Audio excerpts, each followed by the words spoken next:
Hello good morning friends, welcome to everyone. Last લેક્ચરમાં આપણે organic chemistry 504ની અંદર ટર્પિનોઇડ્સનું unit જોતા હતા, જેની અંદર આપણે ટર્પિનોઇડ્સની અંદર એનું ઇન્ટ્રોડક્શન, ક્લાસિફિકેશન અને આઇસોપ્રીન રૂલ્સ જોયું, અને એના પછી સિટ્રાલનું બંધારણ લાસ્ટ આપણે સાબિત કર્યું હતું. ત્યારે આપણે સિટ્રાલની અંદર એનું બંધારણ સાબિત કરી અને એની સિન્થેસિસ જોઈ હતી. હવે આપણે એક લાસ્ટ પોઈન્ટ બાકી છે, મેન્થોલ, જે આજે આપણે જોઈએ. એ પહેલાં મેં તમને એવું કીધું હતું કે સિટ્રાલની અંદર કોઈ પણ આપણે બંધારણ પ્રૂવ કરવું હોય તો તમારે એક નાની એવી ચીટ બનાવી લેવી જોઈએ, અને એના ઉપરથી તમારે જે છે સરળતાથી તમને યાદ રહી જતું હોય. તો આજે આપણે જોઈએ કે સિટ્રાલ જે છે આવી રીતના, બરાબર, કે જો તમે આવી રીતની એક ચીટ બનાવી લ્યો તો તમને બધા જ બંધારણ જે છે એ સરળતાથી તમને શોર્ટમાં યાદ રહી જાય. કે સિટ્રાલ જે આપણે જોયું હતું,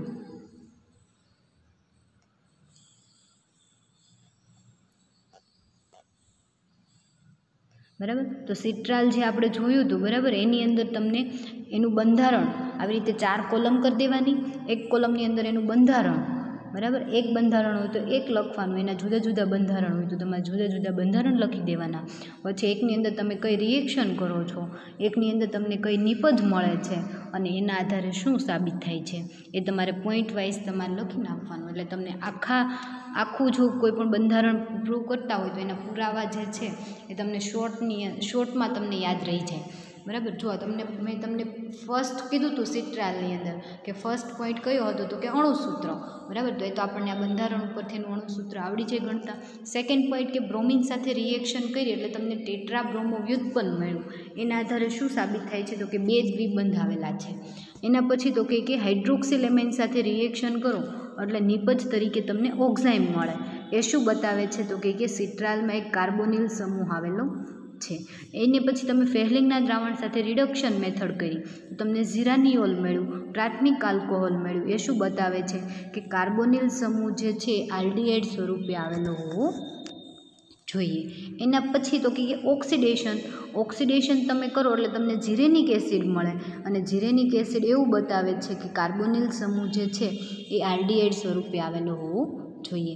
એના પછી તમે જે રિએક્શન જોઈ હતી ક્રોમિક એસિડ અથવા H2SO4, ક્રોમિક એસિડ સાથે તમે એનું ઓક્સિડેશન કરો એટલે એસિટોન, CO2 અને લિવ્યુલિનિક એસિડ તમને મળે છે, જે શું બતાવે છે તો કે 2 આઇસોપ્રીન એકમો સિટ્રાલની અંદર આવેલા છે એવું સાબિત કરે છે. અને લાસ્ટ પોઈન્ટ આપણે ઓઝોનાલિસિસનો જોયો હતો કે જ્યારે તમે એનું ઓઝોનાલિસિસ કરો સિટ્રાલનું એટલે લિવ્યુલિનિક આલ્ડીહાઇડ, ગ્લાયોક્સાલ અને એસિટોન આ જે નિપજ મળે છે એ શું બતાવે છે તો કે સિટ્રાલની અંદર 2 આઇસોપ્રીન એકમો પેરાસાયનિન સ્વરૂપે આવેલા હોવા જોઈએ. બરાબર, એટલે સિટ્રાલનું બંધારણ જે છે આપણને શોર્ટમાં યાદ રહી જાય. તમે આવી રીતે બધા જ બંધારણ જે છે એની એક આવી ચીટ બનાવી લ્યો તો જ્યારે તમારે રીડિંગ કરવું હોય તો તમારે એક એક પોઈન્ટ વાંચવો ન પડે, ફક્ત અને ફક્ત તમે ઉપર છેલ્લી નજર કરી લો એટલે તમને ખ્યાલ આવી જાય કે આની અંદર મારે આટલા પોઈન્ટ લખવાના છે. અને એ પોઈન્ટના આધારે તમે આખો ક્વેશ્ચન જે 8 કે 10 માર્કનો હોય એ તમે આરામથી માર્ક કવર કરી શકો. બરાબર, આવી જ રીતે તમે આલ્ડીહાઇડની અંદર પણ આપણે આલ્કેલોઇડ્સ, બરાબર, આલ્કેલોઇડ્સની અંદર આપણે જોયું એના પણ બંને બંધારણ આવી રીતે તમે કરી શકો. સિટ્રાલ અને મેન્થોલ એમાં પણ કરી શકો. એની પહેલાં આપણે ન્યુક્લિક એસિડની અંદર જે બંધારણ સાબિત કર્યા હતા એની અંદર પણ તમે આવી રીતે કરી શકો. કોઈ પણ બંધારણ પ્રૂવ કરવાના હોય તો એની અંદર તમે આવી નાની નાની ચીટ બનાવી રાખો તો એક્ઝામ વખતે તમારે બધું રીડિંગ કરવાના બદલે આવી ચીટ એક રીડિંગ કરી લો તો તમે આરામથી માર્ક કવર કરી શકો. બરાબર, તો આવી રીતે તમને જો ગમે તો આ તો મેં તમને એક આઈડિયા આપ્યો છે કે તમે આવી રીતે કરી શકો. બરાબર, તમને ગમે તો તમે આવી રીતે કરો. બરાબર, અને હવે આપણે સિટ્રાલ તો જોયું હતું ગયા લેક્ચરની અંદર. હવે આપણે મેન્થોલ જોઈએ કે મેન્થોલ જે છે, બરાબર, એનું બંધારણ સાબિત કરી અને મેન્થોલની સિન્થેસિસ તો આપણે જોઈએ મેન્થોલનું બંધારણ જોઈએ કે મેન્થોલનું બંધારણ જે છે એ કઈ રીતે સાબિત થાય છે, એના સાબિત કરતા પુરાવા. તો આપણે પહેલાં એનું બંધારણ જોઈ લઈએ કે મેન્થોલની અંદર એક સાયક્લોહેક્ઝેન, બરાબર, અને શું કહેવાય સાયક્લોહેક્ઝેન રિંગ આવેલી છે. એ સિવાય તમને શું બતાવી છે તો કે એક OH ગ્રુપ ક્રિયાશીલ સમૂહની અંદર એક OH ગ્રુપ, 1, 2 અને 3 મિથાઇલ ગ્રુપ આવેલા છે, બસ. બીજું તો કે કંઈ જ આવેલું નથી. તો આપણે એ જોઈએ એ પહેલાં એના કેરેક્ટર જોઈ લઈએ કે એના ગુણધર્મો શું છે. તો મેન્થોલ જે છે એ પીપરમેન્ટના તેલમાંથી મળી આવતો પદાર્થ છે અને ઘન પદાર્થ છે. એનું મેલ્ટિંગ પોઈન્ટ જે છે એ 43 ડિગ્રી સેલ્સિયસ છે અને એનું અણુસૂત્ર 10 કાર્બન, 20 હાઇડ્રોજન અને 1 ઓક્સિજન છે. પ્રકાશ ક્રિયાશીલ પદાર્થ છે અને માઇનસ રૂપ કુદરતમાં મળી આવે છે. હવે તમને ખ્યાલ હશે કે આપણે જે માઇનસ એટલે શું, તો કે વામભ્રમણીય એટલે કે ડાબી બાજુ જે કોણાવર્તન કરતા હોય ધ્રુવીભૂત પ્રકાશનું, એવા પ્રકાશ ક્રિયાશીલ. પહેલાં તો પ્રકાશ ક્રિયાશીલ એટલે કે ધ્રુવીભૂત પ્રકાશના તલનું કોણાવર્તન કરતા હોય અને એનું માઇનસ રૂપ જે છે કુદરતમાંથી મળી આવે છે. એટલે જે પીપરમેન્ટના તેલમાંથી તમને મેન્થોલ જે મળે છે એ કેવું છે, તો કે વામભ્રમણીય છે. જે ધ્રુવીભૂત પ્રકાશના તલનું કોણાવર્તન કઈ બાજુ, તો કે ડાબી બાજુ કરતા હોય એને વામભ્રમણીય કમ્પાઉન્ડ કહેવાય. અને પીપરમેન્ટના તેલમાંથી મળી આવતો ઘન પદાર્થ છે એ પણ કેવો, તો કે સંતૃપ્ત. બરાબર, સંતૃપ્ત છે એટલે આપણને ખ્યાલ આવી ગયો કે અંદર દ્વિબંધ આવેલા હશે નહીં. સંતૃપ્ત પદાર્થ છે એનું મેલ્ટિંગ પોઈન્ટ 43 ડિગ્રી સેલ્સિયસ છે. તો એ સિવાય આની અંદર શું આવેલું છે, તો કે એક OH ગ્રુપ જે છે એને આપણે સાબિત કરવાનું છે કે એક આલ્કોહોલ ગ્રુપ આવેલું છે. તો આપણે જે જોવાનું છે તો કે એની અંદર એક OH ગ્રુપ આવેલું છે એ સાબિત કરવાનું છે. એ સિવાય તમે એનું બંધારણ જોશો તો તમને ખ્યાલ આવશે કે એ જે છે પેરાસાયમિન જેવું બંધારણ ધરાવે છે. એટલે કે એની અંદર 2 આઇસોપ્રીન એકમો આવેલા હશે અને પાછું કેવું છે, તો કે મોનોચક્રીય. આ જુઓ તમને ચક્રીય રિંગ દેખાય છે, બરાબર, એટલે કે મોનોચક્રીય કમ્પાઉન્ડ છે. એટલે આપણે એ સાબિત કરશું કે મોનોચક્રીય કમ્પાઉન્ડ છે અને સાથે કેવું, તો કે 2 આઇસોપ્રીન એકમ એટલે ચક્રીય આઇસોપ્રીન એકમ ધરાવે છે. એટલે મોનોચક્રીય ટર્પેનોઇડ છે. આપણે ક્લાસિફિકેશન જોયું હતું કે મોનો, ડાય અને મુક્ત શૃંખલાવાળા. તો એમાંનું આ મોનો ટર્પેનોઇડ છે અને એના આઇસોપ્રીન એકમના આધારે તમે જોયું તો આને મોનોટર્પિન કહેવામાં આવે છે, કેમ કે એની અંદર 2 આઇસોપ્રીન એકમ છે અને જ્યારે 2 આઇસોપ્રીન એકમ હોય તો એને કેવું, તો કે મોનોટર્પિન કહેવામાં આવે છે. બરાબર, તો આ એનું આપણે એના કેરેક્ટર જોયા. હવે આપણે જોઈએ એનું અણુસૂત્ર. તો અણુસૂત્ર 10 કાર્બન, 20 હાઇડ્રોજન અને 1 ઓક્સિજન આવેલો છે. હવે 10 કાર્બન કઈ જગ્યાએ આપણે જોઈએ તો ફર્સ્ટ આપણે આ મિથાઇલ ગ્રુપથી સ્ટાર્ટ કરીએ અથવા તો તમે અહીંયાથી કરો. ચલો 1 કાર્બન, 2 કાર્બન, 3, 4, 5 અને 6 સાયક્લોહેક્ઝેન છે એટલે 6 કાર્બન તો ત્યાં હશે જ તે. અને એ બધા કાર્બન પાસે 2 હાઇડ્રોજન હશે. બરાબર, અહીંયા બધે શું હશે, CH2 હશે આખી રિંગમાં. બરાબર, એટલે 6 કાર્બન, આ મિથાઇલ ગ્રુપ 7 નંબરનો કાર્બન, અહીંયા એક CH એટલે અહીંયા 8 નંબરનો કાર્બન, અહીંયા 9 અને અહીંયા 10 નંબરનો કાર્બન. એટલે ટોટલ કાર્બનની સંખ્યા 10. હાઇડ્રોજન કેટલા છે, તો હાઇડ્રોજન આપણે ફરી વખત અહીંયાથી ગણીએ તો 3, અહીંયા 1 હશે 4, 5, 6, 7, 8, 9, 10, 11, 12, 13, પછી 13 અને અહીંયા કેટલા હશે, 2 જગ્યાએ 3 એટલે 6 થયા. 13 ને 6 19 અને અહીંયા CH એટલે કે 8 નંબરના કાર્બન ઉપર 1 હાઇડ્રોજન એટલે ટોટલ 19 ને 1 20 હાઇડ્રોજન થયા. ફરી વખત ગણાવું કઈ રીતે. 7નો અહીંયા મિથાઇલ ગ્રુપ છે, અહીંયા મિથાઇલ ગ્રુપ છે, અહીંયા મિથાઇલ ગ્રુપ છે. ત્રણેય જગ્યાએ CH3 એટલે 3 હાઇડ્રોજન ત્રણેય જગ્યાએ હશે એટલે ટોટલ થયા 9. પછી અહીંયા 1 અને અહીંયા 1. બરાબર, 9 ને 3 12, એ સિવાય 2 અને 2, 12 ને 6 18, 18 ને 1 19, 19 ને 1 અહીંયા વચ્ચેના કાર્બન ઉપર 1 એટલે 20 હાઇડ્રોજન ટોટલ થાય છે. બરાબર, 20 હાઇડ્રોજન અને 1 ઓક્સિજન, અહીંયા 1 ઓક્સિજન. બરાબર, અહીંયા તમે જોઈ શકો છો કાર્બનવાળું બંધારણ, કાર્બન અને હાઇડ્રોજનવાળું. તો તમે જોશો તો એની અંદર હવે ફરી વખત કાર્બન ગણો તો 1 2 3 4 5 6 7 8 8 9 ને 10 કાર્બન. એ સિવાયના હાઇડ્રોજન 3 6 7 8 9 10 11 12 13 14 15 16 17 18 19 ને આ 20 હાઇડ્રોજન અને 1 ઓક્સિજન. બરાબર, આવી રીતે એનું બંધારણ છે. એટલે અણુસૂત્ર એનું તમે જુઓ તો C10 H20 અને ઓક્સિજન આવી રીતે ગોઠવાયેલા છે.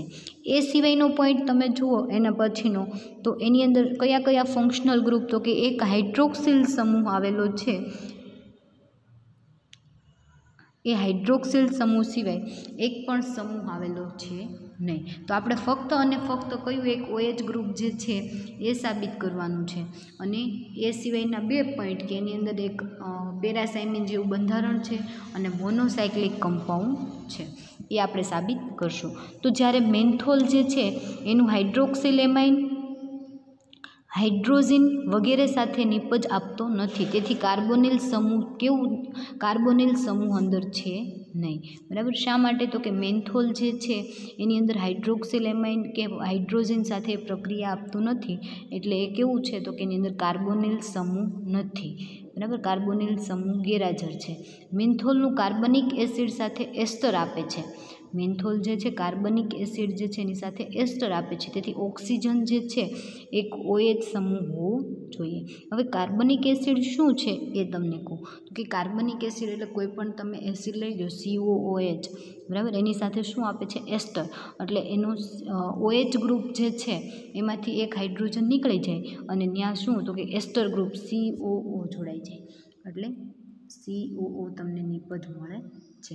બરાબર. જ્યારે તમે કાર્બનિક એસિડ COOH કોઈ પણ લઈ લો એની સાથે એની પ્રક્રિયા કરો એટલે OH ગ્રુપ જે છે એ એસ્ટરમાં કન્વર્ટ થાય છે. બરાબર. એટલે એ શું બતાવે છે? તેથી ઓક્સિજન જે છે એ OH સ્વરૂપે આવેલો હોવો જોઈએ. આની અંદર એક ઓક્સિજન જે છે એ તો આપણને ખબર છે, પરંતુ એ ઓક્સિજન જે છે એ OH સમૂહ સ્વરૂપે આવેલો છે, એવું સાબિત કરે છે.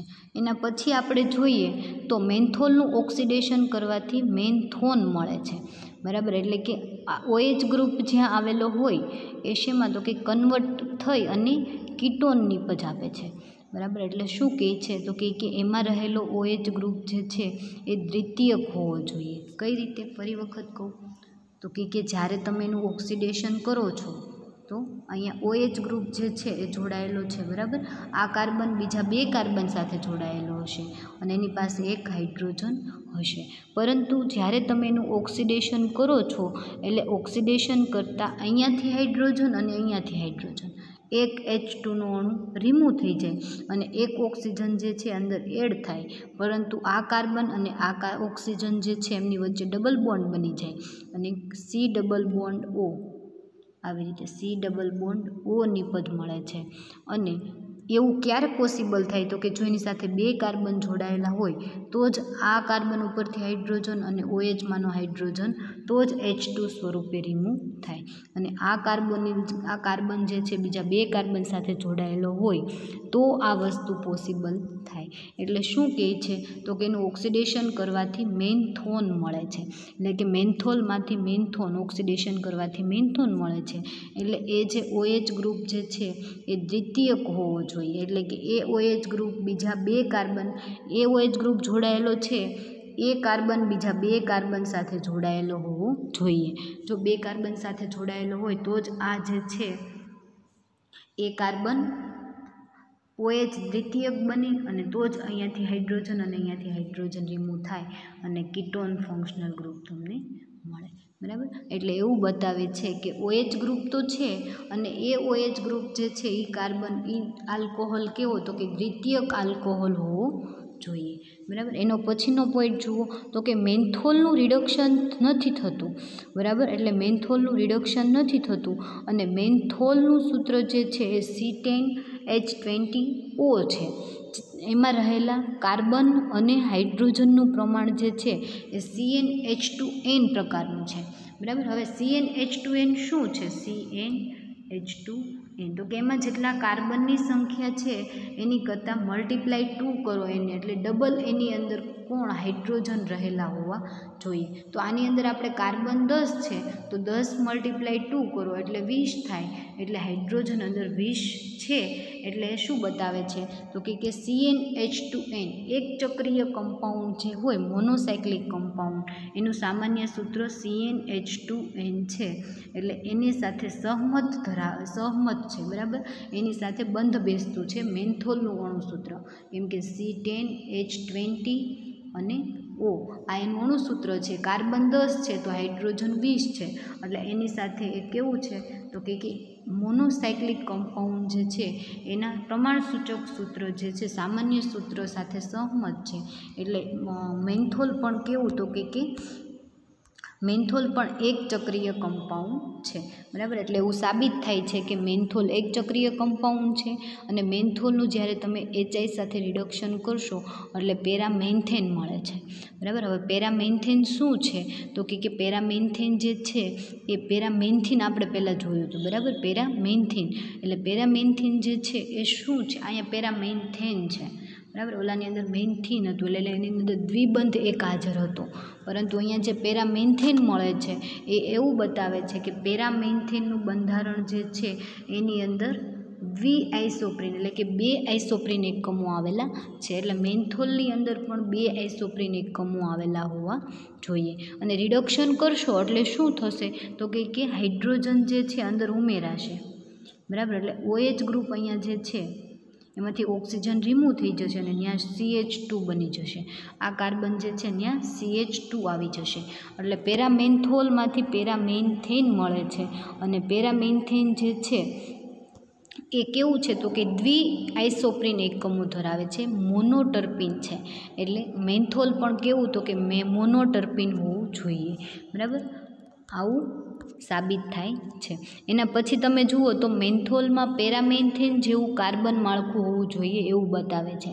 તો કે મેન્થેનનું કાર્બન માળખું કેવું છે એવું જ તે તમારે મેન્થોલનું હોવું જોઈએ, બરાબર. એના પછી જે શું કહે છે તો કે રિડક્શન થવાથી મેન્થોલ મળે છે.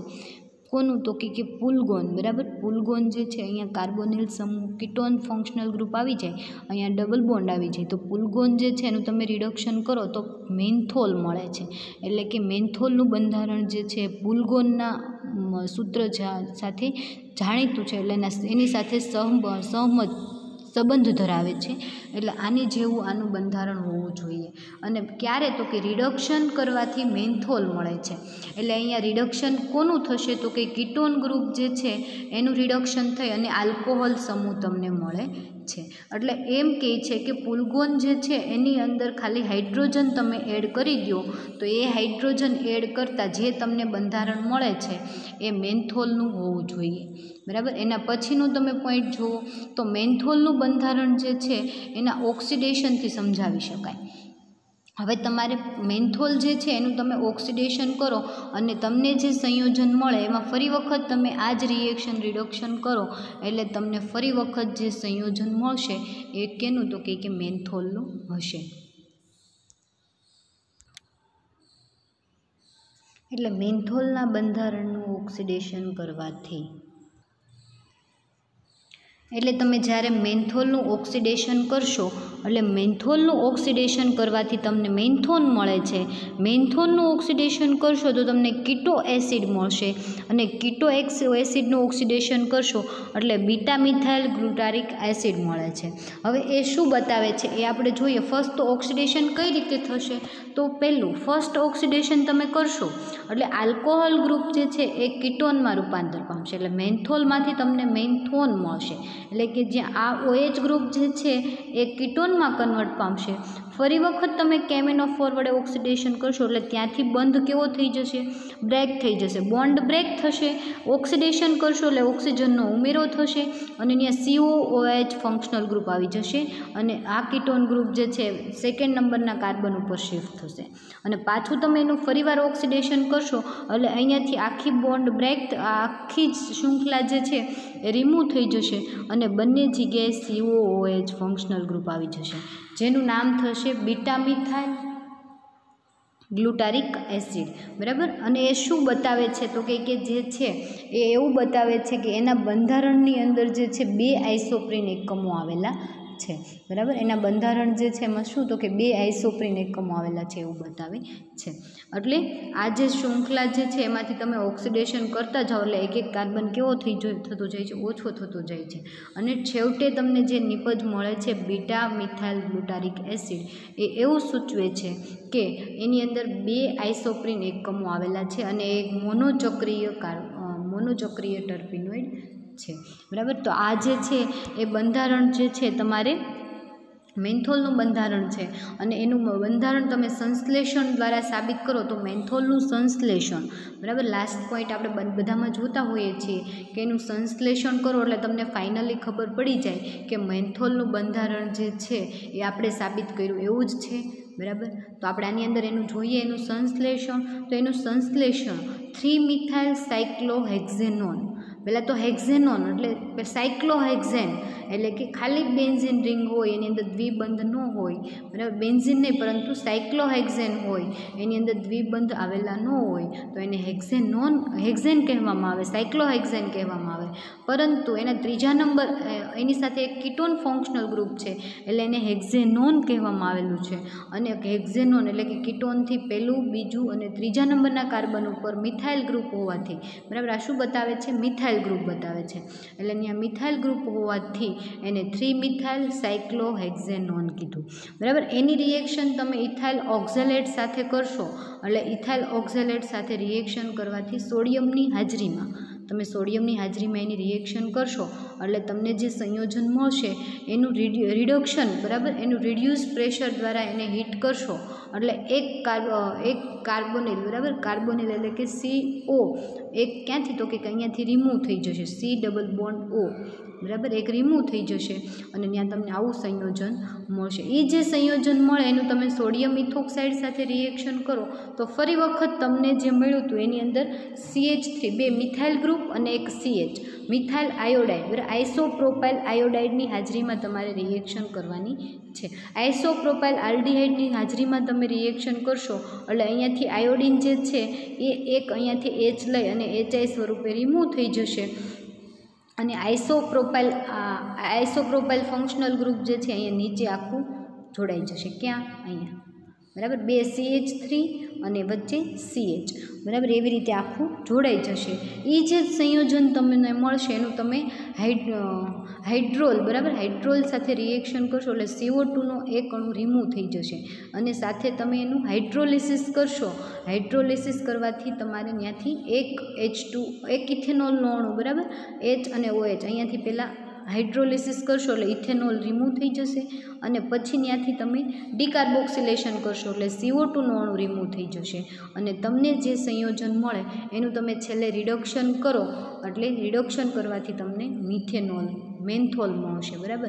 ફરી વખત રિએક્શન સમજાવું કે જ્યારે તમે 3-મિથાઇલ સાયક્લોહેક્ઝેનેન જે છે એનું ઇથાઇલ ઓક્ઝેલેટ સાથે રિએક્શન કરશો સોડિયમની હાજરીમાં એટલે ફર્સ્ટ તો એનો સોડિયમ સોલ્ટ બનશે, ઇથાઇલ ઓક્ઝેલેટનો સોડિયમ સોલ્ટ બનશે અને એ રિએક્શન જે તમને નિપજ મળશે એનું તમે રિડ્યુસ પ્રેશર દ્વારા હીટ કરશો એટલે અહીંયાથી કાર્બોનિલ સમૂહ જે છે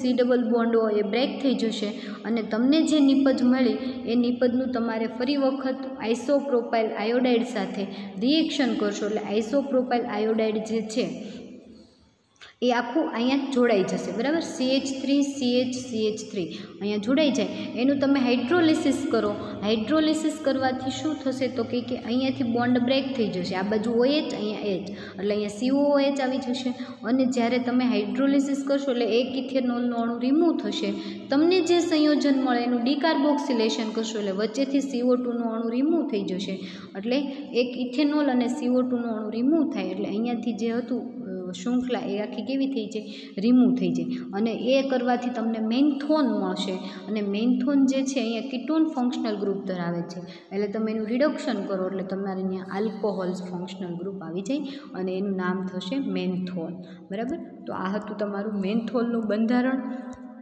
કે જેની અંદર આપણે ફક્ત ને ફક્ત કેટલું સાબિત કર્યું તો કે એક OH ગ્રુપ સાબિત કર્યું, પછી એક મોનોચક્રીય કમ્પાઉન્ડ છે એ સાબિત કર્યું અને એની અંદર 2 આઇસોપ્રીન એકમો આવેલા છે એટલું સાબિત કર્યું અને છેલ્લે આપણે એની સિન્થેસિસ જોઈ, બરાબર. ફરી એક વખત નજર કરી લો કે મેન્થોલ જે છે એનું બંધારણ જે છે એની અંદર એક OH ગ્રુપ આવેલો છે. કઈ રીતે ખબર પડે? તો જ્યારે તમે ઓક્સિડેશન કરશો એટલે ઓક્સિડેશન કરવાથી મેન્થોલમાંથી તમને મેન્થોન મળશે અને એનું રિડક્શન કરો એટલે મેન્થોનમાંથી પાછું તમને મેન્થોલ મળશે. એટલે કીટોન ફંક્શનલ OH ગ્રુપ જે છે એ કીટોનમાં કન્વર્ટ થશે, આ કીટોન, બરાબર. અને કીટોન ગ્રુપ પાછું છે એમાં તો કે રિડક્શન કરવાથી પાછું આલ્કોહોલમાં કન્વર્ટ થશે. તો આ જે આલ્કોહોલ ફંક્શનલ ગ્રુપ બતાવે છે અને એનું HI સાથે રિડક્શન કરો એટલે તમને પેરામેન્થીન મળે અને પેરામેન્થીન જે છે એવું સાબિત કરે છે કે એની અંદર 2 આઇસોપ્રીન એકમો આવેલા છે અને એનું એક ચક્રીય છે એનું સામાન્ય સૂત્ર CnH2n છે એની સાથે સહમત ધરાવે છે એટલે એક ચક્રીય કમ્પાઉન્ડ છે. એનું ઓક્સિડેશન કર્યું એટલે તમને મેન્થોન મળ્યું, ફરીવાર ઓક્સિડેશન કર્યું એટલે તમને આવું સંયોજન મળ્યું જે બતાવે છે કે એની અંદર 2 આઇસોપ્રીન એકમો આવેલા છે. અને મેન્થોલનું સંશ્લેષણ તમે કરો એટલે તમને ફાઇનલી ખબર પડી જાય કે મેન્થોલ જે છે એનું બંધારણ કેવું છે. તો તમને મેન્થોલ પણ સમજાઈ ગયું હશે અને સિટ્રાલ પણ સમજાઈ ગયું હશે. તો આ જે સિટ્રાલ જે છે એનું બંધારણ તમને બતાવેલું છે.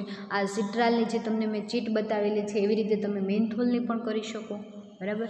અને મેન્થોલના અંદર જે ફંક્શનલ ગ્રુપ જે છે તમને ફાઇનલી અહીંયા ખ્યાલ આવી જાય એટલે તમને ખબર પડી જાય કે આ જે મેન્થોલ જે છે એને શોર્ટમાં આપણે કઈ રીતે યાદ રાખી શકીએ, બરાબર. તો આ મેન્થોલ જે છે એની અંદર આપણે ટર્પિનોઇડની અંદર સિટ્રાલ અને મેન્થોલ બંને ફંક્શનલ બંને આપણે જોઈ લીધા. પહેલાં લાસ્ટ લેક્ચરમાં આપણે નેક્સ્ટ લેક્ચરમાં આપણે કયું જોયું હતું? સિટ્રાલ જોયું હતું અને આજે આપણે જોઈ લીધું મેન્થોલ.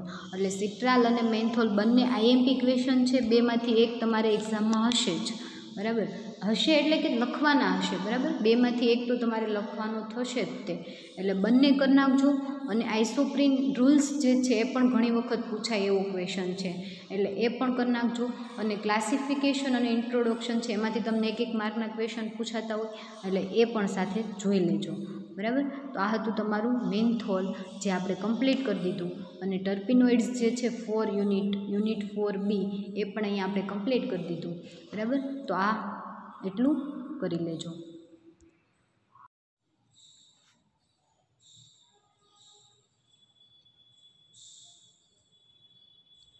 તમને હવે એ ખ્યાલ આવી ગયો હશે કે આપણે કયા યુનિટ તરફ જઈ રહ્યા છીએ. તો આપણે વિટામિન્સ યુનિટ જે છે એને સ્ટાર્ટ કરીએ. તમારું unit number 1B vitamin, steroid અને હોર્મોન્સ, બરાબર. ઇન્ટ્રોડક્શનની અંદર મેં તમને ફર્સ્ટ સિલેબસ ઇન્ટ્રોડક્શન આપણે જોયું હતું ત્યારે થોડો ઘણો તમને આઈડિયા આપ્યો હતો કે વિટામિન, સ્ટીરોઇડ અને હોર્મોન્સ તમને બધાને ગમતો હોય એવો એક ટોપિક હોય તો એક આ છે, બરાબર. યુનિટની અંદર તમને બેસ્ટ લાગે એવો ટોપિક છે, બહુ મજા આવે એવો ટોપિક છે. અને સાથે બાયોલોજીના સ્ટુડન્ટ્સ જે છે એ લોકોને તો વધારે ખ્યાલ આવી ગયો હશે કે આ યુનિટની અંદર આપણે શું શું ભણવાનું છે, બરાબર.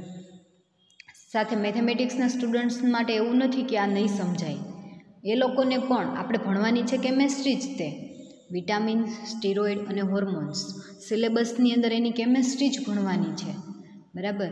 પરંતુ થોડું બાયોલોજીકલ આપણને ખ્યાલ હોય તો વાંધો આવે નહીં. તો મેથ્સના સ્ટુડન્ટ પણ અહીંયા સમજી જશે કરાવીશ એટલે, બરાબર. તો આપણે યુનિટ 1B તમારું જે છે એ વિટામિન, સ્ટીરોઇડ અને હોર્મોન્સ છે, જેની અંદર આ વિટામિન, સ્ટીરોઇડ અને હોર્મોન્સ એની ઇન્ટ્રોડક્શન ભણવાની છે આપણે. એની અંદર વિટામિન A અને વિટામિન Cના સ્ટ્રક્ચર પ્રૂવ કરવાના છે અને વિટામિન Aનું કેરોટીન સાથેનું શું રિલેશન છે એ જોવાનું છે. એ સ્ટાર્ટ કરતાં પહેલાં તમને ફરી એક વખત કહી દઉં કે તમે યુનિટ 1A અને યુનિટ 1B આખું તમારું જે છે એ 17 કે 18 માર્કનું યુનિટ છે, બરાબર. Unit 1A and unit 1B. તો યુનિટ 1Aની અંદર આપણે પોલીપેપ્ટાઇડ અને પ્રોટીન જે આખું યુનિટ આપણે કમ્પ્લીટ કરી દીધું. બહુ નાનું યુનિટ એ પણ છે અને એની સાથે આ જે યુનિટ છે વિટામિન, સ્ટીરોઇડ અને હોર્મોન્સ એ પણ નાનું યુનિટ છે, બરાબર. તો બંને થઈ અને 17 માર્ક છે એટલે બંનેની અંદરથી તમારે 2 ક્વેશ્ચન હશે એ ફરજિયાત કરવાના હશે. અને આની અંદર જે છે આપણે મેઇન 2 જ ક્વેશ્ચન ભણવાના છે, vitamin A in vitamin C. બરાબર. તો આપણે ફર્સ્ટ જોશું ઇન્ટ્રોડક્શન કે વિટામિન કોને કહેવાય. બરાબર. એના પછી synthesis and analytical evidence for constitution of vitamin A. Vitamin એનું સેકન્ડ નામ છે રેટિનોલ, એટલે એનું બંધારણ સાબિત કરી એનું સંશ્લેષણ આપણે જોશું. અને ઇટ્સ રિલેશન વિથ બીટા કેરોટીન્સ, એટલે કે બીટા કેરોટીન સાથે વિટામિન એને શું સંબંધ છે, એના બંનેના બંધારણમાં શું ફેર છે. બરાબર, એ આપણે જોશું. એના પછી વિટામિન સી. વિટામિન સીને એલ એસ્કોર્બિક એસિડ પણ કહેવામાં આવે છે, તો આપણે એ જોશું. વિટામિન સીનું બંધારણ સાબિત કરી એનું સંશ્લેષણ કરશું. એના પછીનો point introduction of steroid and hormones. Steroid શું છે અને હોર્મોન્સ શું છે એના વિશે આપણે જોશું. એના પછી only structural formula of adrenaline, એટલે કે હોર્મોન્સ જે છે અંતઃસ્ત્રાવ, એની અંદર આપણે એડ્રીનાલિનનું જે બંધારણ જે છે એ જોવાનું છે. બરાબર. તો આટલા પોઈન્ટ આની અંદર આપણે આ યુનિટની અંદર કમ્પ્લીટ કરવાના છે. તો આજે આપણે ઇન્ટ્રોડક્શન જોઈએ કે વિટામિન કોને કહેવાય, એના સોર્સ, એનું ક્લાસિફિકેશન, એવું બધું જોઈએ. એના પછી સ્ટીરોઇડ શું છે, હોર્મોન્સ શું છે, એના ઉપર આપણે જોઈએ.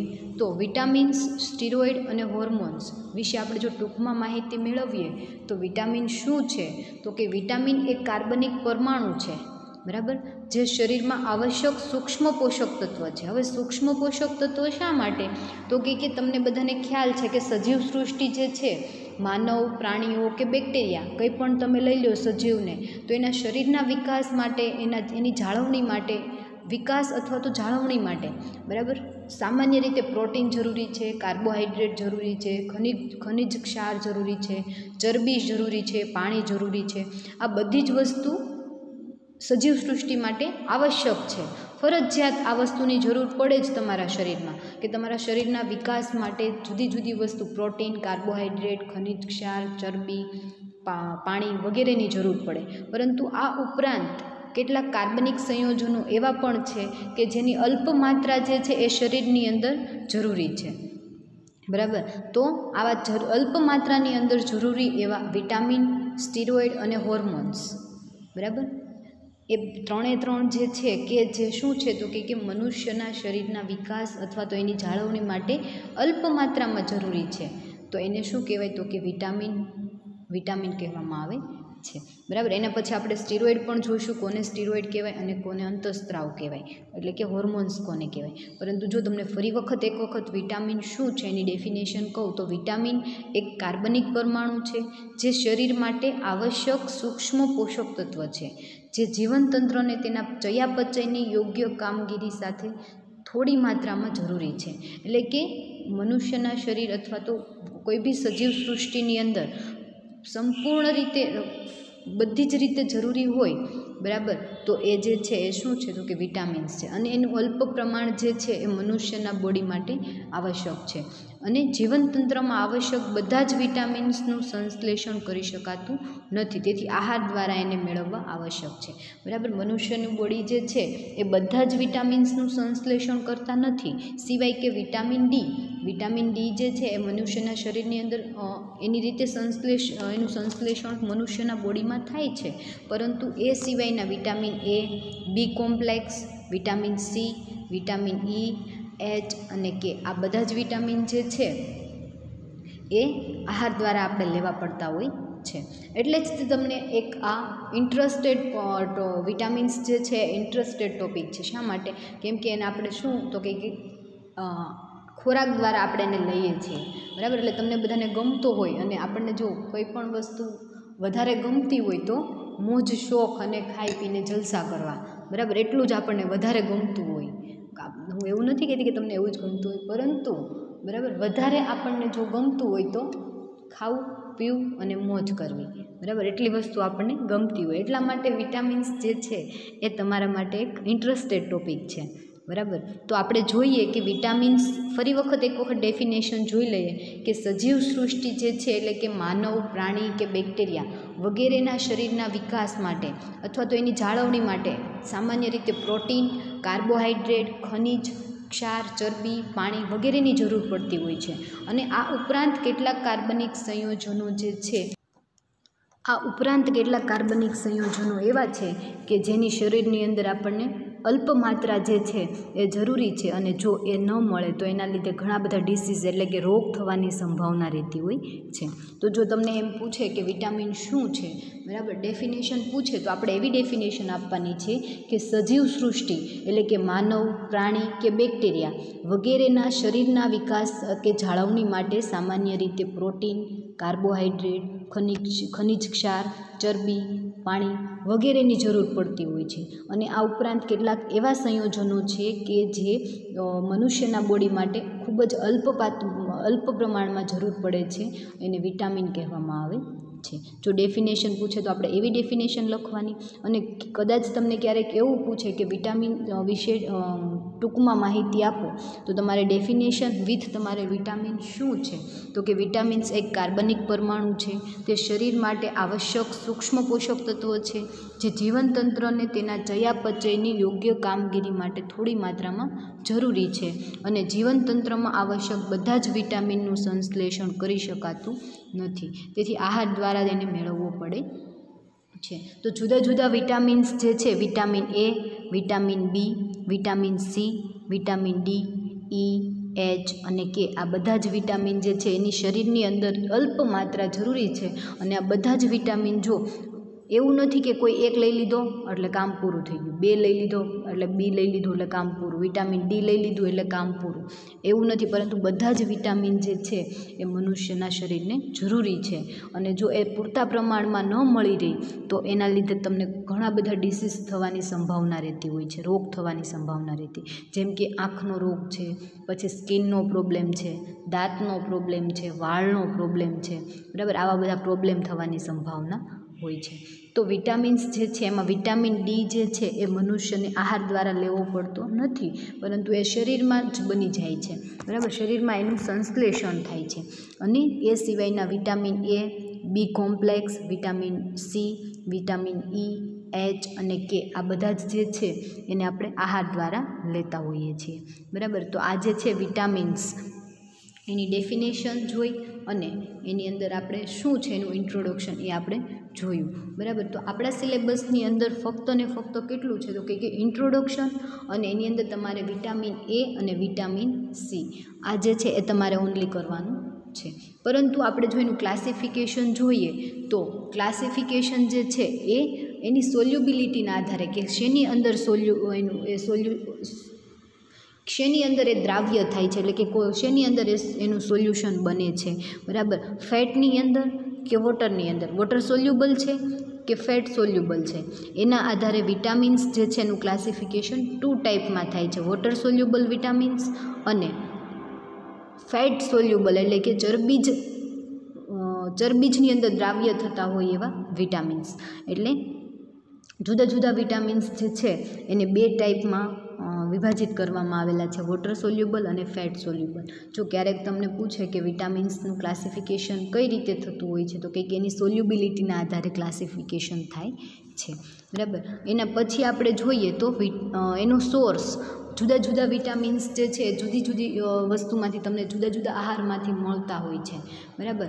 અને જો તમે આહાર દ્વારા એને ન લ્યો તો જુદા જુદા વિટામિન્સની જુદી જુદી ટેબ્લેટ પણ માર્કેટમાં અવેલેબલ હોય છે, અને એના આધારે આપણે વિટામિન્સ જે છે એ બોડીને આપી શકતા હોઈએ છીએ. પરંતુ જો આપણે ટેબ્લેટ્સ દ્વારા વિટામિન લઈએ છીએ, બરાબર, એના કરતાં આપણે આહાર દ્વારા લઈએ તો આપણા માટે વધારે બેટર છે કે આપણે જે છે શરીરને જરૂરી એવા કંઈ પણ વિટામિન્સ જે છે એ તમે આહાર દ્વારા લો અથવા તો તમે એને ટેબ્લેટ્સ દ્વારા, બરાબર, ટેબ્લેટ્સ દ્વારા લો. મલ્ટીવિટામિનની ટેબ્લેટ્સ આવે છે જેની અંદરથી તમને ઓલ વિટામિન્સ જે છે એક ટેબ્લેટ ખાવાથી ભરપૂર પ્રમાણમાં તમને વિટામિન્સ મળતા હોય છે, બરાબર. એ સિવાય જે છે એ તો કે આહાર દ્વારા જુદા જુદા શાકભાજી છે, જુદા જુદા ફ્રૂટ્સ છે, બરાબર, એમાંથી આપણને ડ્રાય ફ્રૂટ્સ છે, પનીર છે, દૂધ છે, દૂધની વસ્તુ છે, એમાંથી આપણને જુદા જુદા વિટામિન્સ મળી રહેતા હોય છે, અને એ ઓલરેડી આપણે એ જ કામ કરતા હોઈએ છીએ, બરાબર. તો હવે આપણે જોઈએ કે વિટામિન એ, તો વિટામિન એ જે છે એ તમારે સિલેબસની અંદર ભણવાનું છે કે વિટામિન એનું બંધારણ કેવું છે, બંધારણ સાબિત કરી અને એનું સંશ્લેષણ, બરાબર. તો ફર્સ્ટ તો આપણે એ જોઈએ કે વિટામિન જે છે એનું બીજું નામ રેટિનોલ છે. ક્યારેક તમને 1 માર્કની અંદર ક્વેશ્ચન પૂછી દે કે વિટામિન એને શું કહેવાય, એનું બીજું નામ શું છે, તો કે રેટિનોલ. બરાબર. એનો તમે સ્ત્રોત એટલે કે એનો સોર્સ તમે જુઓ કે વિટામિન જે છે તમને શેમાંથી મળે છે, વિટામિન એ. બરાબર. વિટામિન એ તમને શેમાંથી મળે છે, તો કે કોડ લીવર ઓઇલ, બરાબર, એટલે કે માછલીના તેલમાંથી, પછી દૂધ, પછી માખણ, દૂધની વસ્તુ, ગાજર, શક્કરિયા અથવા તો લીલા પાંદડાવાળા શાકભાજી વગેરેમાંથી વિટામિન એ મળતું હોય છે. તો એનો સ્ત્રોત તમને ક્યારેક 1 માર્કમાં પૂછી નાખે કે વિટામિન એનો સોર્સ જણાવો, તો તમારે એમાં કહેવાનું કે કોડ લીવર ઓઇલ છે, દૂધ છે, માખણ, ગાજર, દૂધની ચીજ વસ્તુઓ, શક્કરિયા અથવા તો લીલા પાંદડાવાળા શાકભાજી જે તમને અહીંયા બધા બતાવી છે. બરાબર. બધામાંથી શું મળી રહી છે, તો કે ભરપૂર માત્રામાં વિટામિન એ મળી રહી છે. અને વિટામિન એ જે છે એનું તમે બંધારણ જુઓ તો એની અંદર પહેલાં તો તમે જોશો તો એ તમને એક બેન્ઝીન રિંગ બતાવશે, એટલે કે એક મોનોસાયક્લિક કમ્પાઉન્ડ છે. બરાબર. એ સિવાય તમને અંદર મિથાઇલ ગ્રુપ જોવા મળે છે. મિથાઇલ ગ્રુપ ઉપરાંત એક તમને OH ગ્રુપ પણ જોવા મળે છે, એટલે આલ્કોહોલ અંદર કમ્પાઉન્ડ છે. બરાબર. તો આપણે સાબિત કરશું તો એની અંદર ફર્સ્ટ તો એનું અણુસૂત્ર, એના પછી એની અંદર OH ગ્રુપ આવેલો છે એ OH ગ્રુપ, પછી એની અંદર 5 અણુ જે છે એ 1, 2, 3, 4 અને 5 મિથાઇલ ગ્રુપ આવેલા છે એ જોશું. એ પછી મેં તમને કીધું હતું કે એની અંદર એક બીટા આયોનોન નામનું એક કેન્દ્ર આવેલું છે. બરાબર. આ જે એટલો ભાગ છે એમાં બીટા આયોનોન નામનું એક કેન્દ્ર આવેલું છે. બરાબર. એ આપણે સાબિત કરશું. અને છેલ્લે આપણે વિટામિન એની સિન્થેસિસ જોશું. અને વિટામિન એ જે છે એને બીટા કેરોટીન જે છે એની સાથે શું રિલેશન છે એ આપણે વિટામિન એની અંદર જોશું. બરાબર. તો વિટામિન એ જે છે એનું તમે ડિસીઝ એટલે કે એની ઉણપથી થતા રોગો એ તમે જુઓ તો વિટામિન એ જે છે એની ખામીને કારણે જો તમે તમારા બોડીની અંદર તમને વિટામિન એની ઉણપ હોય તો એના લીધે ઘણી વખત રત આંધળાપણું, બરાબર, એટલે કે તમને રાતના ઓછું દેખાય, આંખના પ્રોબ્લેમ વધારે. વિટામિન એ જે છે એના લીધે તમને આંખના પ્રોબ્લેમ જે છે એ વધારે થતા જોવા મળે છે. એ ઉપરાંત વિટામિન સી પણ તમારા સિલેબસમાં છે. વિટામિન સી એટલે કે L-એસ્કોર્બિક એસિડ એનું બીજું નામ છે. ક્યારેક તમને 1 માર્કમાં પૂછી દે કે વિટામિન સીનું બીજું નામ જણાવો તો L-એસ્કોર્બિક એસિડ. અને તમે એનું બંધારણ જોશો તો તમને અહીંયા બતાવી છે. બરાબર. આવી રીતનું ગ્લુકોઝનું જે અણુ છે એ ટાઈપનું, બરાબર, ગ્લુકોઝનું અણુ નથી કહેતી પરંતુ એ ટાઈપનું બંધારણ ધરાવે છે. તો આપણે એનું બંધારણ જે છે એ પણ જોઈશું વિટામિન સીનું. વિટામિન સીના સ્ત્રોત તમે જુઓ તો તમને ખ્યાલ છે. બરાબર, કે લીંબુ, નારંગી જેવા ખાટા ફળમાંથી તમને વધારે શું મળતું હોય છે, વિટામિન સી મળતું હોય છે. એ સિવાય કોબીજ, ટમેટાં, શાકભાજીમાંથી પણ મળી આવતું હોય છે. બરાબર. એટલે કે ખાટા ફળ જે છે એમાંથી વધારે તમને વિટામિન સી મળી આવે છે. એવું નથી કે ખાટા ફળમાંથી જ મળે, એ સિવાય કોબીજ, કોથમરી છે, એવું બધું છે એની અંદરથી તમને વધારે પ્રમાણમાં વિટામિન સી મળતું હોય છે. લીંબુ, નારંગી અને ખાટા ફળ, બનાના જુઓ તમને અહીંયા બધું જ બતાય છે. બરાબર. એ બધામાંથી ખાટા ફળ જે છે અને ખાસ કરીને યલો ફ્રૂટ્સ જે છે એમાંથી તમને વધારે વિટામિન સી મળતું હોય છે. તો આ જે છે વિટામિન સીનો સ્ત્રોત છે, એને L-એસ્કોર્બિક એસિડ પણ કહેવાય. એના પહેલાં આપણે જોયું એ વિટામિન એનો સ્ત્રોત છે એનું બંધારણ જોયું, અને આ વિટામિન સીનું બંધારણ છે. બરાબર. અને બંને વિટામિન એ અને વિટામિન સીની ખામીને કારણે થતા રોગ જે છે એની અંદર વિટામિન એની અંદર રતાંધળાપણું એટલે કે આંખના પ્રોબ્લેમ, બરાબર, આઈસ ડિસીઝ એટલે કે ડેફિશિયન્સી ઓફ આઈસ એટલે કે એની અંદર તમને આંખના જે પ્રોબ્લેમ જે છે એ વધારે તમને એમાં થતા જોવા મળે છે વિટામિન એની ઉણપના લીધે. અને વિટામિન સી જે છે એની ખામીથી થતા રોગ તો કે સ્કર્વી સિવાય તો કે પેઢા નબળા પડવા, તેના પર સોજો આવવો, દાંતમાં કોઈ પણ પ્રકારનું એની અંદર કોઈ પણ પ્રોબ્લેમ થવા, લોહી નીકળવું, એવા દાંતના કોઈ પણ રોગ હોય એ શેની ખામીને કારણે તો કે વિટામિન સીની ખામીને કારણે થતો હોય એવો રોગ છે. સ્કર્વી જે છે એની અંદર સ્કિન, જ્યાં તમને બતાવી છે. બરાબર. અહીંયા સ્કિનના પ્રોબ્લેમ થતા હોય છે. એ સિવાય તો કે દાંતના પ્રોબ્લેમ થતા હોય છે વિટામિન સીની ઉણપના કારણે. બરાબર. તો આ જે છે વિટામિન એ અને વિટામિન સી બંને જે છે આપણે બંનેના બંધારણ સાબિત કરી અને બંનેની સિન્થેસિસ જોવાની છે. અને એ સિવાય બંનેના બંધારણ બંધારણ સાથે બંનેના સ્ત્રોત અને એની ઉણપથી થતા રોગ, એ જે છે એ આપણે નાનો એવો ટોપિક આજે પૂરો કરી નાખ્યો કે વિટામિન એ અને વિટામિન સીનું બંધારણ, સ્ત્રોત અને એની ઉણપ જણાવો. ક્યારેક તમને એવી રીતે પૂછી નાખે એ અને સી બે ભેગું, બરાબર, તો તમારે આવી રીતે ક્યારેક પૂછાય તો તમને ખ્યાલ આવવો જોઈએ. તો આ જે છે વિટામિન્સ, એ તમને ખ્યાલ આવી ગયો કે વિટામિન્સ કોને કહેવાય, તો કે મનુષ્યના શરીરમાં એટલે કે સજીવ સૃષ્ટિ માટે આવશ્યક એવા, બરાબર, શરીરના વિકાસ માટે આવશ્યક અને એના શરીરના વિકાસ અને જાળવણી માટે સામાન્ય રીતે પ્રોટીન, કાર્બોહાઈડ્રેટ, ખનિજ ક્ષાર, ચરબી અને પાણી આ બધી જરૂર પડતી હોય છે. અને આ ઉપરાંત કેટલાક કાર્બનિક સંયોજનો એવા પણ છે કે જે મનુષ્યના શરીરની અંદર અલ્પ માત્રામાં જરૂરી છે અને એની ખામીના કારણે ચોક્કસ પ્રકારનો રોગ થતો હોય છે. તો એ જે છે એને વિટામિન્સ કહેવામાં આવે છે. અને વિટામિન્સ જે છે vitamin A, B complex, C, D, E, H અને કે, બરાબર. એમાંના મેઇન આપણે જે બે જોવાના છે વિટામિન એ અને વિટામિન સી જોવાના છે. એ સિવાયના તો ઘણા બધા બી કોમ્પ્લેક્સ જે છે B1, B2, એની અંદર B12 સુધીના, બરાબર. એ બી કોમ્પ્લેક્સ આખું જે છે એ વિટામિન ડી, ઈ, એચ, કે આ બધા વિટામિન તો છે જ તે, પરંતુ અત્યારે આપણે સિલેબસમાં ઓનલી એ અને સી છે એટલે આપણે એ જોઈશું, બરાબર. અને ક્યારેક તમને એમ પૂછે કે વિટામિન શું છે, તો કે વિટામિન એ એક કાર્બનિક પરમાણુ છે જે શરીર માટે આવશ્યક સૂક્ષ્મ પોષક તત્વ છે જે જીવનતંત્રને તેના ચયાપચયની યોગ્ય કામગીરી માટે થોડી માત્રામાં જરૂરી છે. અને જીવનતંત્રમાં આવશ્યક બધા જ વિટામિન જે છે એનું સંશ્લેષણ જે છે એ શરીર આપણું મનુષ્યનું બોડી જે છે એ કરી શકતું ન હોવાથી એને આહાર દ્વારા લેવા પડે છે. સિવાય કે એક વિટામિન ડી વિટામિન જે છે એ જ મનુષ્યના શરીરની અંદર એનું સંશ્લેષણ થાય છે. એ સિવાયના બધા જ વિટામિન જે છે એને આહાર દ્વારા લેવા પડે છે, બરાબર. તો ક્યારેક તમને એક માર્કમાં ક્વેશ્ચન પૂછી નાખે તો બહુ ઇઝી, બરાબર, તમે ઓલરેડી ભણીને આવ્યા છો કે વિટામિન ડીનું સંશ્લેષણ મનુષ્યના બોડીની અંદર થતું નથી.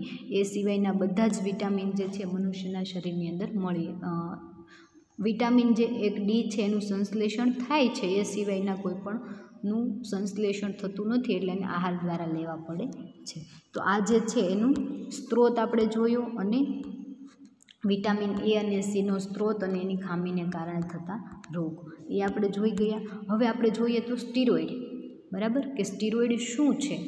તો સ્ટીરોઇડ જે છે એ મેં તમને એ પહેલાં પણ કીધું હતું કે એક રાસાયણિક પદાર્થ છે જે શરીરમાં કુદરતી રીતે ઉત્પન્ન થાય છે અને વિવિધ પ્રકારના સ્ટીરોઇડ જે છે એનો ઉપયોગ વિવિધ રોગની સારવાર માટે થઈ શકે છે, બરાબર. સ્ટીરોઇડ શું છે તો કે એક રાસાયણિક પદાર્થ છે અને એ શરીરમાં કુદરતી રીતે જ ઉત્પન્ન થતું હોય, બરાબર. અને એની વિવિધ પ્રકારના સ્ટીરોઇડ છે એનો ઉપયોગ વિવિધ રોગની સારવારમાં થતું હોય છે. હવે તમને સ્ટીરોઇડ માટે એક સિમ્પલ ઉદાહરણ આપો એટલે તમને ખ્યાલ આવી જશે કે કોલેસ્ટેરોલ, બરાબર. કોલેસ્ટેરોલનું નામ તમે સાંભળ્યું હશે. તો કોલેસ્ટેરોલ જે છે એ વન ટાઈપ ઓફ સ્ટીરોઇડ જ છે, બરાબર. શું છે? વન ટાઈપ ઓફ સ્ટીરોઇડ, એક પ્રકારનું સ્ટીરોઇડ છે. અને બધા અંતઃસ્ત્રાવ જે છે એ પણ એક પ્રકારના સ્ટીરોઇડ છે, બરાબર. એટલે સ્ટીરોઇડ અને હોર્મોન્સ બંનેમાં કોઈ ડિફરન્ટ નથી. તમે એને ખાલી હોર્મોન્સ કહો સ્ટીરોઇડને તો પણ એ કંઈ ખોટું નથી, પરંતુ એ બંનેને થોડા કેરેક્ટરના લીધે એને અલગ મૂકી દીધા છે, સ્ટીરોઇડ અને હોર્મોન્સ. તો સ્ટીરોઇડ જે છે એ કોલેસ્ટેરોલ, તમારે બેસ્ટ એક્ઝામ્પલ યાદ રાખવાનું કે કોલેસ્ટેરોલ જે છે એને સ્ટીરોઇડ કહેવામાં આવે છે. અને નીચે જે તમને આ બંધારણ બતાવેલું છે 1,2-ડાયસાયક્લોપેન્ટેન પર હાઇડ્રોફિનાન્થ્રીન, બરાબર. પર હાઇડ્રોફિનાન્થ્રીન 1,2-ડાયસાયક્લોપેન્ટેન અથવા તો એને પર હાઇડ્રોફિનાન્થ્રીન કહેવામાં આવે છે. એટલે આ બંધારણ જે છે એ સ્ટીરોઇડનું બંધારણ છે. તો સ્ટીરોઇડ જે છે તમને ખ્યાલ આવી ગયો હશે. અથવા તો તમને ખાલી એટલું જ કહેવામાં આવે કે પ્રાણીઓ જે છે એ પ્રાણીઓની અંદર ખૂબ જ પ્રમાણમાં જોવા મળતું હોય એવું કોલેસ્ટેરોલ કે જેને આપણે સ્ટીરોઇડ કહીએ છીએ. આવી ડેફિનેશન આપો તો પણ વાંધો નથી. અથવા સ્ટીરોઇડમાં તમે એની ચોક્કસ પ્રકારની આ ડેફિનેશન આપો કે એક રાસાયણિક પદાર્થ છે જે શરીરમાં કુદરતી રીતે ઉત્પન્ન થાય છે અને જે વિવિધ પ્રકારના સ્ટીરોઇડ છે અને તેનો ઉપયોગ રોગની સારવાર માટે થાય છે. તો આ ડેફિનેશન આપો તમે તોય તમને વાંધો નથી. અથવા તો તમે એવી ડેફિનેશન આપો કે પ્રાણીઓમાં ખૂબ જ પ્રમાણમાં જોવા મળતું અને 1,2-સાયક્લોપેન્ટેન પરહાઇડ્રોફિનાન્થ્રીન જેવું બંધારણ ધરાવતા કાર્બનિક સંયોજનો જે છે એને સ્ટીરોઇડ કહેવામાં આવે છે, બરાબર. આપણે જે ડેફિનેશન જોવાની છે એવી જ ડેફિનેશન આપણે લખવાની. કેવી? તો કે પ્રાણીઓમાં ખૂબ જ પ્રમાણમાં જોવા મળતા અને જેનું બંધારણ 1,2-ડાયસાયક્લોપેન્ટેન પરહાઇડ્રોફિનાન્થ્રીન જેવું બંધારણ ધરાવતા કાર્બનિક સંયોજનોને સ્ટીરોઇડ કહેવામાં આવે છે, બરાબર. તો આ ડેફિનેશન લખો અથવા તો તમે આ ડેફિનેશન લખો, બંને ડેફિનેશન લખો, તમને જે યોગ્ય લાગે એ તમે આ સમજવા માટે છે કે તમે આવી ડેફિનેશન સમજો એટલે તમને ખ્યાલ આવી જાય કે સ્ટીરોઇડ શું છે. હું તમને એવી ડેફિનેશન કહું કે 1,2-ડાયસાયક્લોપેન્ટેન જેવું બંધારણ ધરાવતા હોય એવા કાર્બનિક સંયોજનોને સ્ટીરોઇડ કહેવામાં આવે છે, બરાબર. તો આ સ્ટીરોઇડ છે. એના પછી આપણે હોર્મોન્સ જોઈએ. તો અંતઃસ્ત્રાવ. હવે તમને એ પણ ખ્યાલ છે કે અંતઃસ્ત્રાવ શું છે, હોર્મોન્સ શું છે? તો કે શરીરમાં આવેલી નલિકા રહિત ગ્રંથિમાંથી સ્ત્રાવ થતા કાર્બનિક સંયોજનો જે છે એને હોર્મોન્સ કહેવામાં આવે છે. શરીરમાં આવેલી નલિકા રહિત ગ્રંથિમાંથી સ્ત્રાવ થતા એવા કાર્બનિક હોર્મોન્સને, કાર્બનિક સંયોજનો જે છે એને હોર્મોન્સ કહેવામાં આવે છે. અંતઃસ્ત્રાવ ગુજરાતીમાં તમે કહો તો એને અંતઃસ્ત્રાવ અને ઇંગ્લિશમાં તમે બોલો તો એને હોર્મોન્સ કહેવામાં આવે છે, બરાબર. તો હોર્મોન્સ શું છે આપણે ફરી વખત એ જોઈ લઈએ કે એક રાસાયણિક પદાર્થ છે જે શરીરમાં મેસેજ પરમાણુની જેમ કાર્ય કરે છે. મેસેન્જર પરમાણુ એટલે શું? તો કે સંદેશા વ્યવહારનું કામ કરે છે, બરાબર. એક બોડીમાંથી એક બોડીના પાર્ટમાંથી બીજા બોડીના પાર્ટમાં સંદેશો મોકલવા માટે. તમને ખબર છે પાચન તંત્રની અંદર પણ જે મોટાભાગના હોર્મોન્સ જે છે એનો ઉપયોગ ક્યાં? તો પાચન તંત્રની અંદર વધારે થતો હોય છે, બરાબર. તો શરીરમાં એક ભાગમાં બન્યા પછી તેઓ શરીરના અન્ય ભાગમાં મુસાફરી કરે છે, જ્યાં તેઓ કોષ અને અન્ય અવયવો કેવી રીતે કાર્ય કરે છે તે નિયંત્રિત કરવામાં મદદ કરે છે. અંતઃસ્ત્રાવ શું છે? તો કે શરીરના એક ભાગમાં ઉત્પન્ન થાય છે અને અન્ય ભાગમાં મુસાફરી કરી અને બીજો કોઈ પણ પાર્ટ હોય તો એની અંદર એ જઈ અને એ શું કરશે? તો કે સંદેશા વ્યવહારનું કાર્ય કરશે, બરાબર. જેમ કે આપણે ઉદાહરણ તરીકે લઈએ તો થાઇરોઇડ જે છે ગળામાં આવેલી થાઇરોક્સિનનો સ્ત્રાવ કરે છે. એ સિવાયની એડ્રીનાલિન ગ્રંથિમાંથી સ્ત્રાવ થતો એડ્રીનાલિન, પછી પિટ્યુટરી ગ્રંથિમાંથી સ્ત્રાવ થતો હોય એવો અંતઃસ્ત્રાવ પિટ્યુટરીન જે છે એ, પછી એ સિવાયના ઇન્સ્યુલિન, ટેસ્ટોસ્ટેરોન, પ્રોજેસ્ટેરોન આ બધા જે છે એ શું છે? તો કે હોર્મોન્સ છે, બરાબર. અને શરીરમાં જુદા જુદા પ્રકારની દેહધાર્મિક ક્રિયાઓ માટે સૂક્ષ્મ માત્રામાં અંતઃસ્ત્રાવ જરૂરી છે. દેહધાર્મિક ક્રિયાઓ એટલે કેવી? તો કે આપણું બોડી જે આખો દિવસ જે રોજની જે કાર્ય કરે છે આપણું બોડી, બરાબર. તો એ બધી જ ક્રિયા જે છે એની અંદર સૂક્ષ્મ માત્રામાં અંતઃસ્ત્રાવ જરૂરી છે. અને અત્યાર સુધીમાં કેટલા? તો કે 60 પ્રકારના અંતઃસ્ત્રાવ જે છે એ જોવા મળ્યા, જેમાંના 30 અંતઃસ્ત્રાવ જે છે એ સ્ટીરોઇડ પ્રકારના અને 30 અંતઃસ્ત્રાવ જે છે એ નોન સ્ટીરોઇડ પ્રકારના અંતઃસ્ત્રાવ છે. તો મેં તમને કીધું કે સ્ટીરોઇડ શું છે?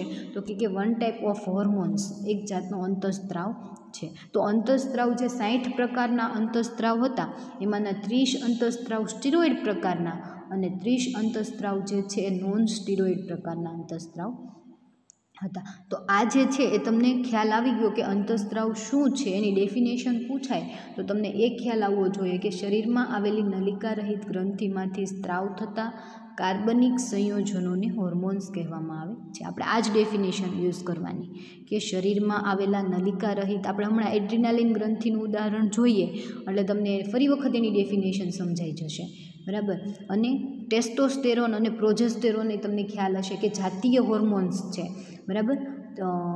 જાતીય હોર્મોન્સ માટે ટેસ્ટોસ્ટેરોન અને પ્રોજેસ્ટેરોન આ બંને જે છે શું જાતીય હોર્મોન્સ છે. અને એડ્રીનાલિન ગ્રંથિ જે છે કિડનીના ઉપરના ભાગમાં આવેલું છે. એ સિવાય થાઇરોઇડ ગ્રંથિ તો કે ગળામાં આવેલી છે. આ બધી જ જે છે એ અંતઃસ્ત્રાવ એક ચોક્કસ પ્રકારનો સ્ત્રાવ કરે છે અને એ અંતઃસ્ત્રાવ જે છે શરીરની દેહધાર્મિક ક્રિયામાં કામ આવે છે, બરાબર. તો એને હોર્મોન્સ કહેવામાં આવે છે. આપણે જોઈએ તો એડ્રીનાલિન ગ્રંથિ જે છે એનું સ્થાન જોઈએ અને એડ્રીનાલિનનો સ્ત્રાવ અને એનું જે છે એડ્રીનાલિન એનું બંધારણ એ આપણે જોવાનું છે. તો આ જે છે આ એની ઇન્ટ્રોડક્શન ફક્ત તમારા સિલેબસમાં ઇન્ટ્રોડક્શન છે.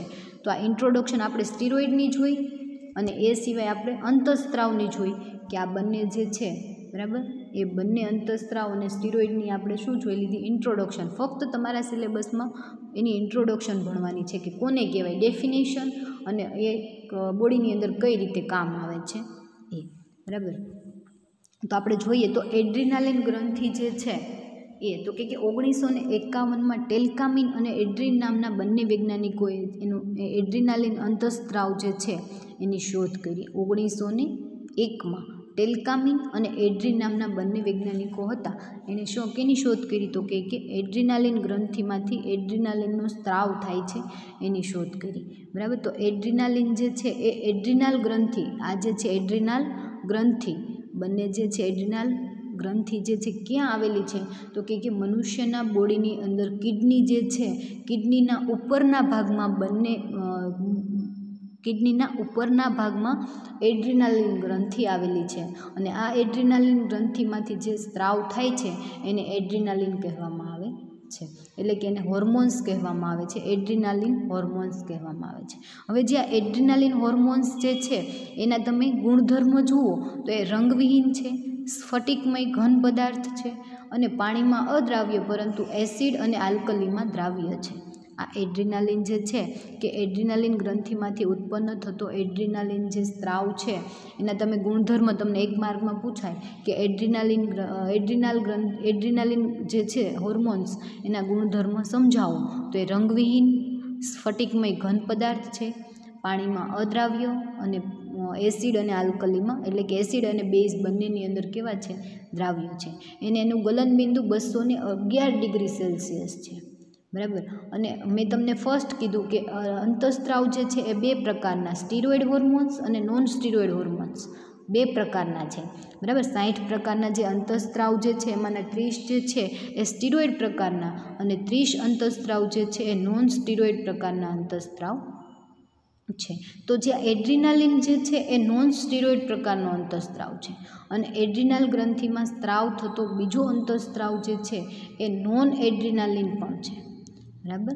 એક એડ્રીનાલિન ગ્રંથિમાંથી સ્ત્રાવ થતો એડ્રીનાલિન તો છે જ તે, એટલે એ નોન એડ્રીનાલિન પણ એને કહેવામાં આવે છે. અને જે આ એડ્રીનાલિન અંતઃસ્ત્રાવ જે છે એ કુદરતી રીતે જે એટલે કે મનુષ્યના બોડીની અંદર જે બને છે એ કેવો? તો કે વામભ્રમણીય છે. તમે એની સ્ટીરિયોકેમિસ્ટ્રી જુઓ, પ્રકાશીય સમઘટકતા જુઓ તો એ વામભ્રમણીય છે, એટલે કે ડાબી બાજુ પરિભ્રમણ બતાવે છે. એટલે કેવો? તો કે ડાબી બાજુ પરિભ્રમણ બતાવે છે, વામભ્રમણીય છે, લીવો છે. એટલે આપણે એને માઇનસની નિશાની અથવા તો સ્મોલ એલ દ્વારા પણ આપણે એને દર્શાવી શકીએ. અને એના સંશ્લેષણથી બનાવેલ, અને આ તો જે છે એ આપણે કુદરતી રીતે બનતો હોય, મનુષ્યના બોડીની અંદર બનતો હોય એની વાત કરી. પરંતુ જો તમે એને લેબોરેટરીમાં પણ બનાવો એડ્રીનાલિનને, તો એ કેવો? તો કે અભ્રામક મિશ્રણ બને છે, રેસેમિક મિશ્રણ બને છે કે જેની અંદર ડી અને એલ 50-50% એટલે પ્રકાશ અક્રિયાશીલ બતાવે છે. બરાબર. તો આ જે છે એના ગુણધર્મ છે. અને એડ્રીનાલિનનો જે આ હોર્મોન્સ જે છે એનો ઉપયોગ ક્યાં થાય છે? તો કે મનુષ્યના બોડીની અંદર લોહીનું દબાણ વધારવા માટે. બરાબર. લોહીનું દબાણ વધારવા માટે, તેમજ શરીરની અંદર કોઈ પણ જગ્યાએ આપણને વાગ્યું હોય, કાપ પડ્યો હોય અથવા તો લોહી નીકળ્યું હોય તો એને અટકાવવા માટે એડ્રીનાલિન જે છે વધારે જરૂરી છે. બરાબર. આપણને ક્યારેક કોઈ પણ બોડીની અંદર કોઈ પણ ઈજા થઈ હોય, ટૂંકમાં કાપ પડ્યો હોય કે બોડીની અંદર, તો આપણે ત્યાં નવી સ્કિન આવી જાય છે. બરાબર. નવી સ્કિન આવી જાય છે, ચામડી નવી આવી જાય. ક્યારેક આપણને વાગ્યું હોય, ચીરો પડ્યો હોય, બરાબર, કોઈ પણ ચપ્પુ કે કંઈ પણ વાગવાથી ચીરો પડ્યો હોય તો એની ઉપર નવી સ્કિન આવી જાય, ચામડી નવી આવી જાય છે. બરાબર. તો એ શેને આભારી છે? તો કે આ એડ્રીનાલિન જે હોર્મોન્સ છે એને આભારી છે. એના માટે એ વધારે મહત્ત્વનું છે કે ક્યારેક આપણને બોડી ઉપર કંઈ પણ ઈજા થઈ હોય, વાગ્યું હોય કે કાપ પડ્યો હોય તો એના ઉપર એડ્રીનાલિન જે છે એ શું કરશે? તો કે કિડનીમાંથી એડ્રીનાલિનનો સ્ત્રાવ જે છે એ ક્યાં? તો કે જ્યાં તમને મનુષ્યના બોડી, એટલે ટૂંકમાં બોડીની અંદર તમને કંઈ પણ જગ્યાએ ઈજા થઈ હોય, વાગ્યું હોય તો એની ઉપર એ અંતઃસ્ત્રાવ જે છે એ વધારે કામ આવે છે. અને એ સિવાય લોહીનું દબાણ વધારવા માટે પણ કોનો? તો કે એડ્રીનાલિન ગ્રંથિનો ઉપયોગ થાય છે. તો આ જે છે તમારે હોર્મોન્સ છે. અને એ સિવાય આપણે સ્ટીરોઇડ જોયા. સ્ટીરોઇડ જે છે એટલે કે હોર્મોન્સ જ છે વન ટાઈપ ઓફ, અને બે પ્રકારના છે, સ્ટીરોઇડ અને નોન સ્ટીરોઇડ. બરાબર. અને એ સિવાય આપણે જોયું તો વિટામિન કોને કહેવાય? વિટામિન શું છે, કયા કયા વિટામિન જોવા મળે છે, કયા મનુષ્યના બોડીની અંદર બને છે અને કયા એને બહારથી લેવા પડે છે એ જોયું આપણે. એ સિવાય તો કે એનું ક્લાસિફિકેશન જે છે એની સોલ્યુબિલિટીના આધારે એનું ક્લાસિફિકેશન આપણે જોયું કે વોટર સોલ્યુબલ છે કે ફેટ સોલ્યુબલ છે, બરાબર. એ સિવાય તમે વિટામિનનો સ્ત્રોત જોયો. એ સિવાય તમે એની ટેબ્લેટ્સ પણ માર્કેટમાં અવેલેબલ છે એની આપણે વાત કરી કે જે છે જુદા જુદા તમને વિટામિન જે છે એની ટેબ્લેટ માર્કેટમાં અવેલેબલ છે.